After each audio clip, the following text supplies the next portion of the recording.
One, isang rolyo ng bola, baka nakuha niyo pa sana yung panalo. Yes, pero talo pa rin eh. So, it's getting more more difficult to get back, no. We need to siguro think of drastic measures, no, at this point. Uh, we will discuss this on Monday and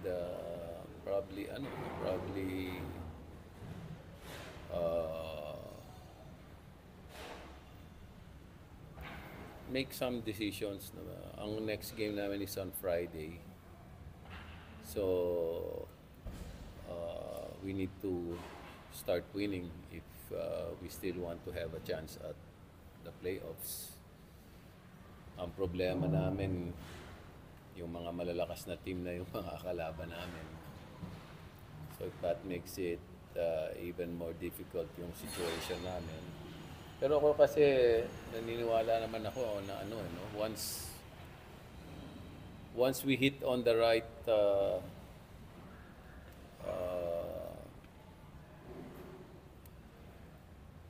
yung we hit the right situation, we are able to redirect, no, our focus and make some decisions.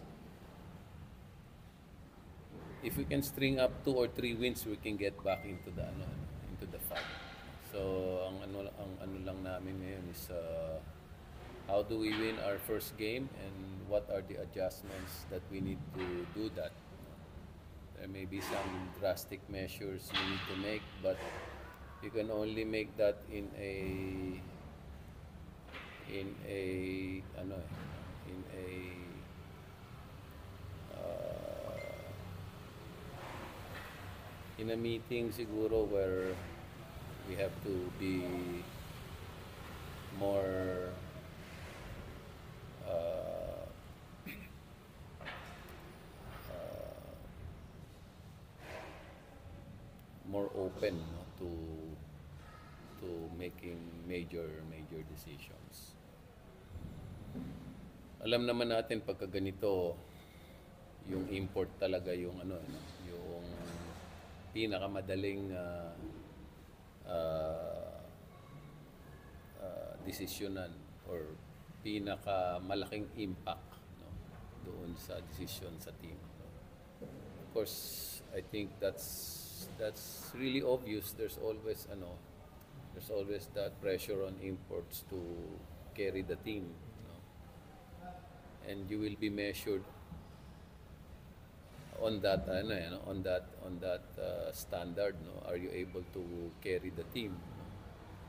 And if you're losing, that means you're not able to carry the team. So I'm sure the one understands the situation. Maybe we can talk, no? We already talked to him, but maybe we can talk again and make him realize it's getting no, the window for us to make the next round is getting smaller. Uh, kailangan naming i-assess and in a short period of time react, no, to the situation. Nagpahirap din sa amin actually is yung absence ni Kit, no? Ah, nung last time nga meron siyang uh, uric acid issues, no? Ito naman last time nang naka-recover na siya, nagka-flu naman siya. So siguro lang talaga, hindi pa napapanahon. Pero laking bagay kasi, talong-talo kami sa rebounds kanina, tapos nagka-foul trouble pa import namin. Wala kami talagang pang match up doon sa import ng kabila. Kung nandun siya sana, it would have been a little easier. We got out-rebounded again by 10 rebounds. Kung nakapag-contribute si Kit ng mga ilang rebound, baka mas nagkaroon ng impact yung laro niya sa game namin. But nonetheless, ganyan talaga eh. You have to accept all of those things that are not within your control and decide on the things that you can control. So early next week, we will make that siguro assessment. And Friday yung next game namin against Ginebra.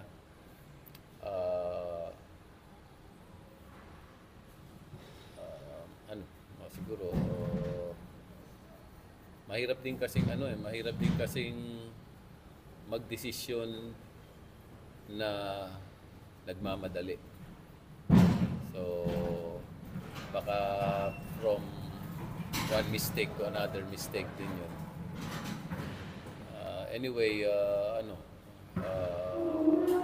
we will consult the coaches, we will consult our management, and make some decisions maybe early next week or by midweek kung ano yung pwedeng may adjust pa sa team.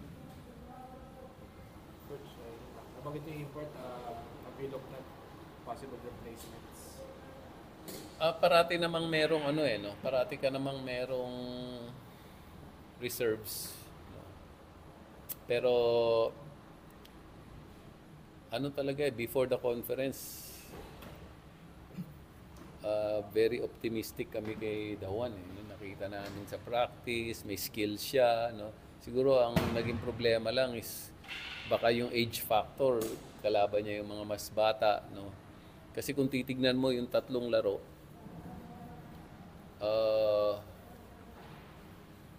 he was always been outscored and out-rebounded.